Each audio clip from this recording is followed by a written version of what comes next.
Bienvenidos a este segundo bloque de Árbol de Vida. Para aquellos que se están sumando a esta hora de la transmisión, mi nombre es Leandro Pena, les doy la bienvenida a este nuevo programa, a este sexto programa ya de Árbol de Vida. En esta sección ya nos estaremos viendo hojas de salud, como vimos en la anterior con la doctora Irene Pena. Les recuerdo, si ustedes quieren ver nuevamente este programa, ingresen a youtube.com/presenteverdad. Ahí van a poder ingresar y van a poder encontrar enlaces y van a poder encontrar videos que van a ser de suma bendición, sobre todo estos programas que estamos entregando semana tras semana. Es una alegría poder acompañarlos nuevamente con una de las secciones que a mí personalmente más me gustan, después de lo de salud, ¿sí? Pero porque esto ya tiene que ver con hojas, pero de salud, que tiene que ver no con lo temporal, sino con lo eterno. Hoy lo que vamos a ver es un mensaje del más importante de todos, ¿sí? Y la sección, como lo acabo de anunciar, se titula Hojas de Verdad.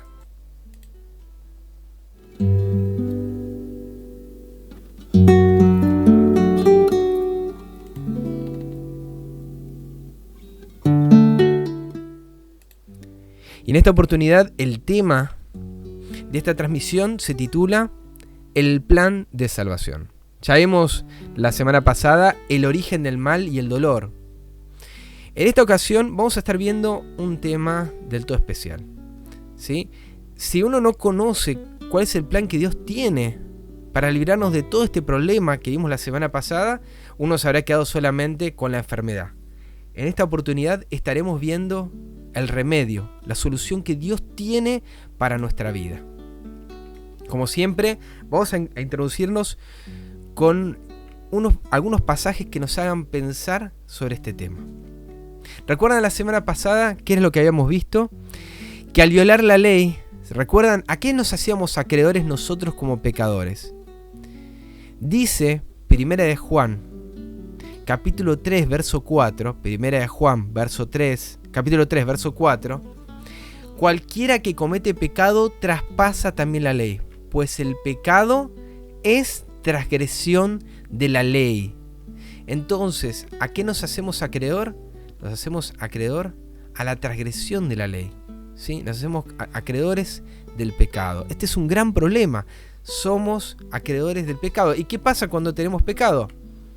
Dice Romanos 6:23, porque la paga del pecado es muerte. Este es el problema. La paga del pecado es muerte, mas el don de Dios es vida eterna en Cristo Jesús, Señor nuestro. Y para eso entonces tenemos que meternos sobre algo que es a nuestra mente limitada. Pero la Escritura nos da elementos para introducirnos en este concepto necesario para nuestra vida. Vos sos un ser especial para Dios. Y Él desea que conozcas el amor eterno de Dios. Su amor para con vos, para conmigo, para con todos los seres creados. ¿Y en qué consiste ese amor tremendo, esa provisión maravillosa que Dios tuvo para salvar al hombre?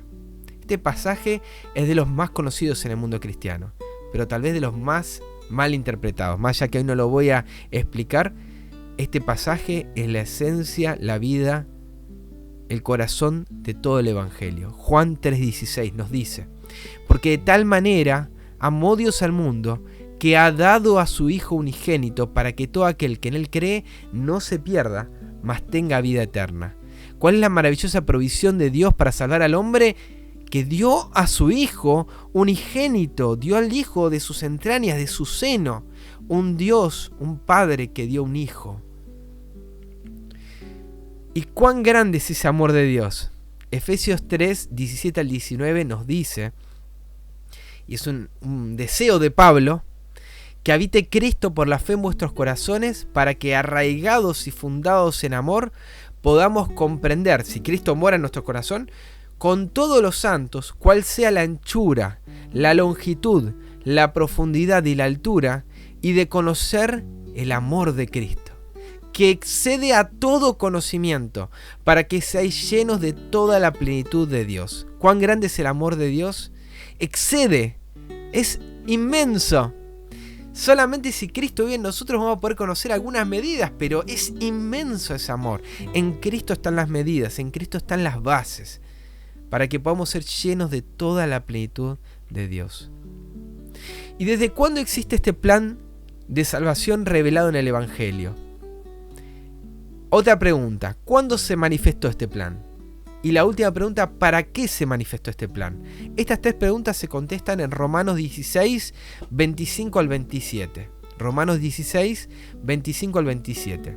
¿Desde cuándo existe? Dice: y al que tiene poder para confirmarnos, según mi evangelio y la predicación de Jesucristo, según la revelación del misterio encubierto desde tiempos eternos.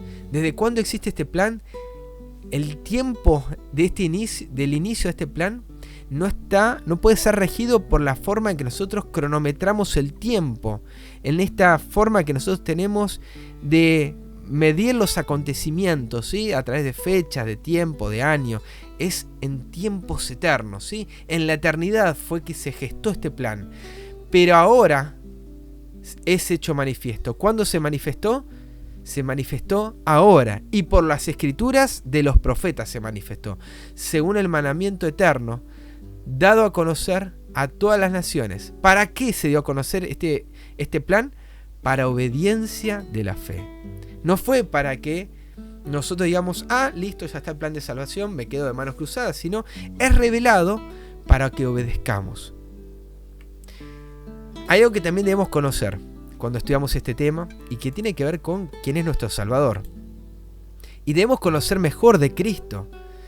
Por eso es necesario que conozcamos dos conceptos que son un poco difíciles de entender a plena vista, si me está escuchando, amigo, la primera vez que lees la Biblia, pero es necesario que podamos entenderlo para entender también la magnitud y la importancia de este sacrificio que se hizo por nosotros, ¿sí? La preexistencia y la divinidad de Cristo.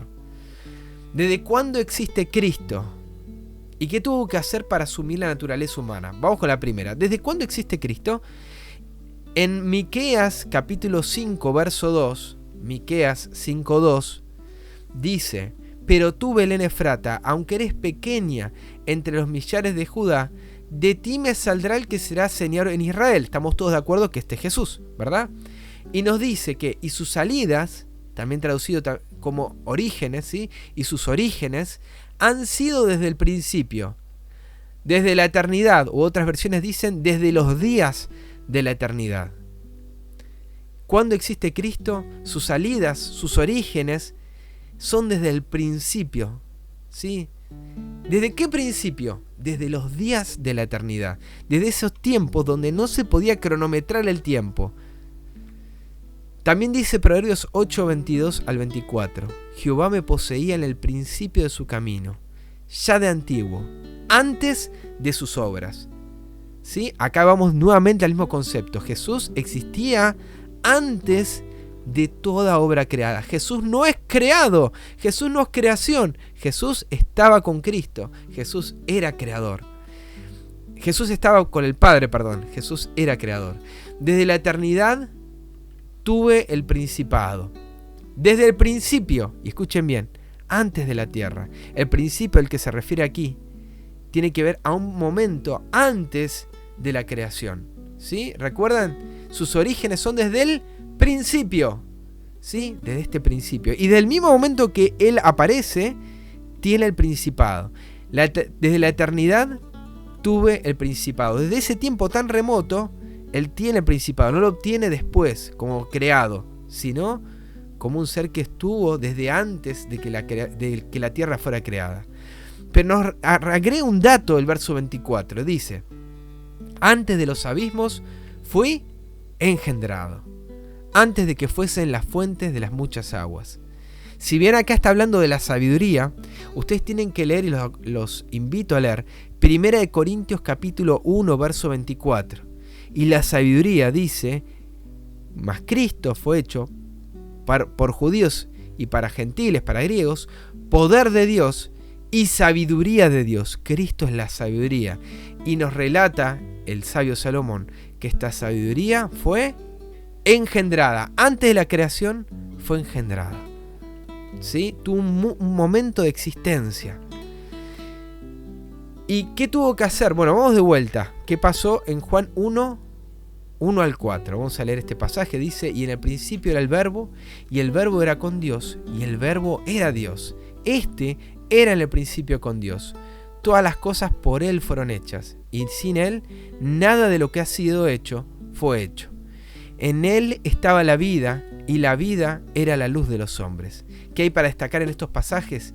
Que en el principio era el Verbo, ¿sí? En el principio ya existía el Verbo, era el Verbo, ¿sí? Antes de que las cosas fuesen hechas, ya existía el Verbo.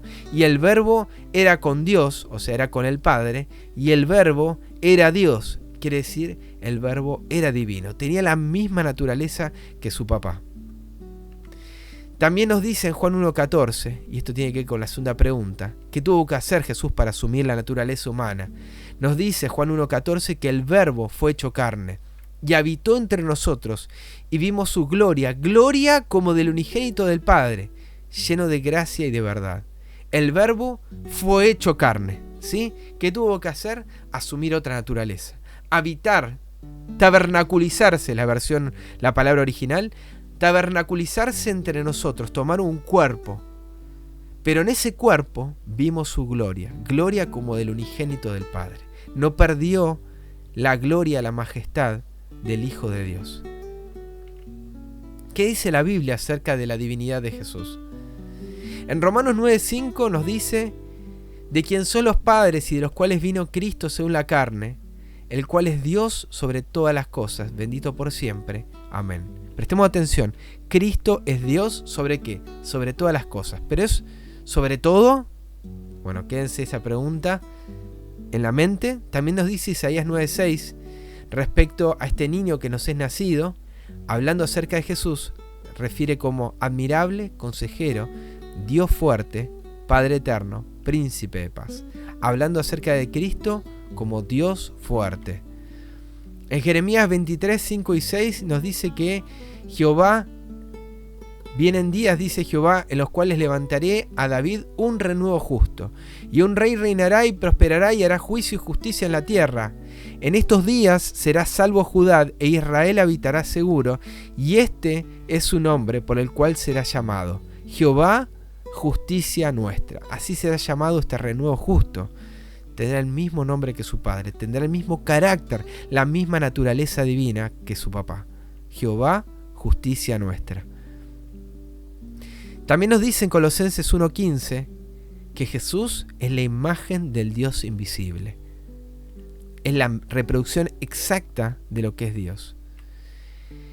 Sin embargo, me gustaría leer 1 Corintios 15, del 27 al 28. 1 Corintios 15, del 27 al 28.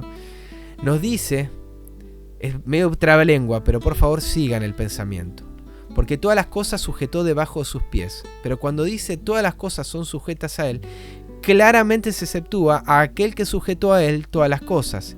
Y cuanto todas las cosas le estén sujetas, entonces también el Hijo mismo se sujetará a aquel que sujetó a él todas las cosas, para que Dios sea todo en todos. ¿Cuál es el punto acá? Vuelvan a leer tranquilo, 1 Corintios 15, 27 y 28.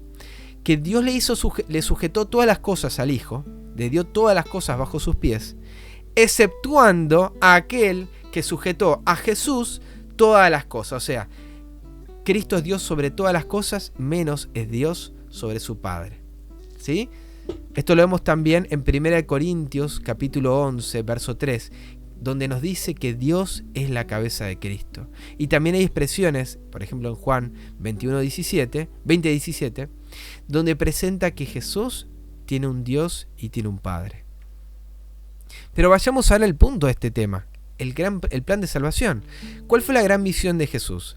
¿A qué vino el Hijo del Hombre a esta tierra? En Lucas 19:10 nos dice que el Hijo del Hombre vino a buscar y a salvar lo que se había perdido.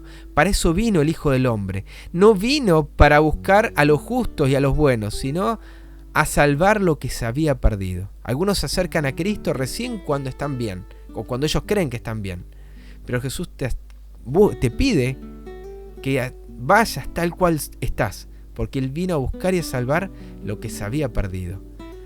¿Qué precio pagó Jesús para salvar a la especie humana? Nos dice en Marcos 10:45 que el Hijo del Hombre no vino para ser servido, sino para servir, y para dar su vida en rescate por muchos. Este fue el precio que pagó Jesús para salvarnos. Él dio su vida, dice Marcos 10:45. ¿Y por qué se le llama a Jesús el segundo Adán? Bueno, no lo entenderíamos si no recordáramos que si por Adán entró el pecado, ¿sí?, también la Escritura nos dice que hay otro Adán por el cual nosotros tenemos redención, tenemos vida. Dice el verso 45 de 1 Corintios 15, 45 y 47. Así está escrito: el primer Adán fue hecho un alma viviente, el postrer Adán un espíritu vivificante. El primer hombre es de la tierra, terrenal. El segundo hombre, que es del Señor, es del cielo. A Jesús se lo llama en la Escritura el segundo Adán.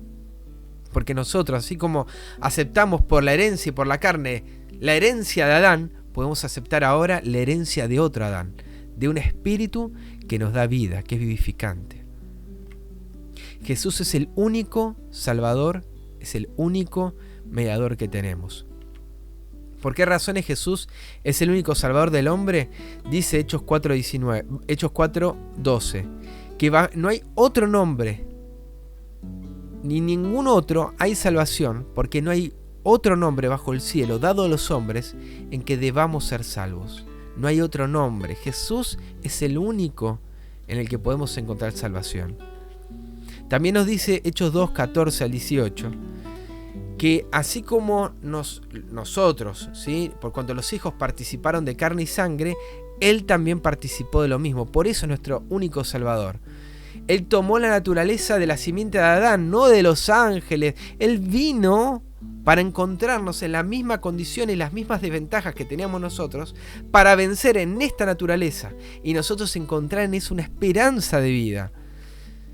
Nos dice también, por cuanto le era preciso, verso 17, ser en todo semejante a sus hermanos, para venir a ser misericordioso y fiel sumo sacerdote, en lo que a Dios se refiere, para expiar los pecados del pueblo. Este es el punto. Y por cuanto Él mismo padeció siendo tentado, es poderoso para socorrer a los que son tentados. Es el único que nos puede entender. Es el único que puede entender tu vida, por lo que vos estás pasando en este momento, y darte plena salvación, plena seguridad y libertad de ese pecado que tanto te estás echando. ¿Cuántos mediadores tenemos ante Dios? Hay muchos que dicen tenemos a tal santo, tal virgen, pero la Escritura es clara. En 1 Timoteo 2:5 nos dice que hay un solo Dios y un solo mediador entre Dios y los hombres, Jesucristo hombre. ¿Y qué califica a Jesús para ser nuestro intercesor? ¿Por qué Jesús califica como intercesor de la humanidad? Dice verso 15 de Hebreos 4, ¿sí?, porque no tenemos un sumo sacerdote que no pueda compadecerse de nuestras flaquezas, sino uno que fue tentado en todo según nuestra semejanza, pero sin pecado. Por eso nos dice que nos acerquemos, verso 16, confiadamente al trono de la gracia, para alcanzar misericordia y hallar gracia para el oportuno socorro. Este es el plan de Dios. También nos dice en Hebreos 7:25, por lo cual puede también salvar perpetuamente a los que a Él se acercan, a Dios, viviendo siempre para interceder por ellos. Este es la gran promesa que tenemos por la eternidad. Él siempre va a vivir para interceder por nosotros ante el Padre, hasta el punto donde ya no haya más que decir, porque seamos justos, y el justo va a seguir siendo justo y el injusto injusto. Jesús es el único remedio para nuestra vida. Jesús es todo el mensaje que podemos dar. ¿A dónde podemos llevar nuestras cargas? A Jesús. Él te dice, venid a mí, en Mateo 11:28, venid a mí todos los que estéis trabajados y cargados, y yo os haré descansar.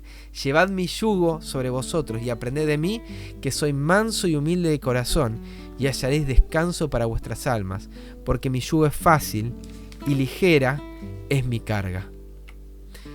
¿Qué estás dispuesto a hacer Jesús con nuestros pecados si acudimos a Él? ¿Qué es lo que quiere hacer Jesús por nosotros? Él dice que si vamos a Él y si vamos a Él, ¿sí?, Él nos va a decir, estemos a cuenta. Pongamos las cosas en orden. Si vuestros pecados fueren como la grana, fueren rojos, como la nieve serán emblanquecidos. Y si fueren rojos como el carmesí, vendrán a ser como blanca lana. Pero primero vayamos a Él y estemos a cuenta. Isaías 1:18. ¿Cuál es la conclusión de este tema, mis queridos amigos?